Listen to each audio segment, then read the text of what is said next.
Hi friends, welcome back to my channel smart Supriya. ఎలా ఉన్నారు అందరూ? నేనైతే చాలా బాగున్నానండి. మేము రీసెంట్గా టెంపుల్కి వెళ్ళామండి. సో అక్కడ మంజీరా నది అండ్ మంజీరా నది దగ్గరలో సరస్వతీదేవి కొలువై ఉంది. అండ్ సరస్వతీదేవి టెంపుల్లోనే చాలా దేవుళ్ళు ఉన్నారండి.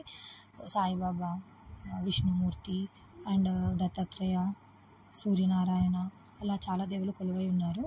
మేము నది దగ్గరికి వెళ్ళి నదిలో స్నానం చేసి అలా ఆ గుడికి వెళ్ళి దర్శనం చేసుకున్నాము. సో ఇప్పుడు నేను మీకు గుడి కూడా చూపించబోతున్నాను. ముందుగా ఇది మొత్తం కనిపిస్తుంది కదండి, ఇది మొత్తం మంజీరా రివర్ అండి.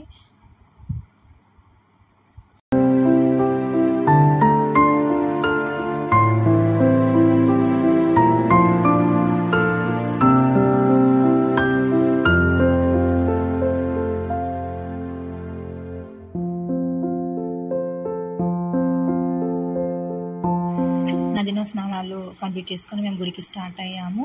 సో గుడి దగ్గర ఎంట్రన్స్లోనే అమ్మవారి ఏదో రీసెంట్గా ఏదో చేసినట్టున్నారు పూజలు. సో ఆ రెండు సైడ్లో అవి ఉన్నాయండి, వసంత పంచమి పూజలు. సో గుడికి స్టార్ట్ అయిపోయాము లోపలికి. ఇది గుడి గోపురం అండి. సో గుడి లోపలికి స్టార్ట్ అయిపోయాము చూడండి. సో గుడి లోపలికి ఎంట్రన్స్లో ఏదో డెకరేషన్ అయ్యింది. సో అక్కడ కలశాలు కనిపిస్తున్నాయి మనకి. సో అవి క్రాస్ చేసుకొని ఇంకా ముందుకి వెళ్ళిపోయాము. సో ఫస్ట్ మనకి వినాయకుడు దర్శనం ఇస్తాడండి ఈ గుడిలో. సో వినాయకుని తర్వాత వినాయకుని దగ్గరికి వెళ్ళాము. ఫస్ట్ వినాయకుని దగ్గర తీర్థప్రసాదాలు అవన్నీ కూడా స్వీకరించాము.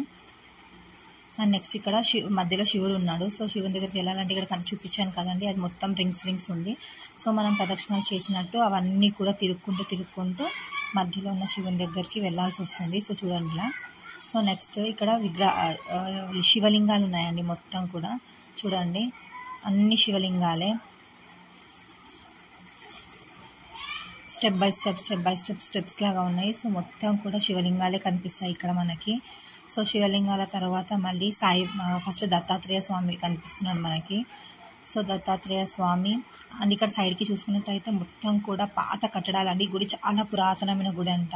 సో మాకు కూడా తెలీదు, మేము వెళ్ళాము ఆ గుడికి. చాలా బాగా అనిపించింది ఆ గుడికి వెళ్ళినప్పుడు. సో అటు సైడ్ దత్తాత్రేయ స్వామి, మధ్యలో సాయిబాబా. చూడండి పైన చూడండి ఒకసారి. మొత్తం ఈ కాలంలో ఇట్లాంటి గుడులు ఎక్కడ కనిపించవండి. సో ఇది చాలా పాత పురాతనమైన టెంపుల్. సాయిబాబా తర్వాత నెక్స్ట్ వెంకటేశ్వర స్వామి అండి. వెంకటేశ్వర స్వామి తను 2 భార్యలతో కొలువై ఉన్నాడు. సో తన 2 భార్యలతో దర్శనం ఇస్తాడు మనకి ఇక్కడ చూడండి. నెక్స్ట్ వచ్చేసరికి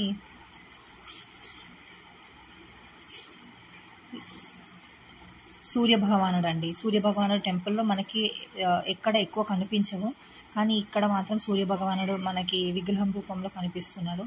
అండ్ నెక్స్ట్ ఆంజనేయ స్వామి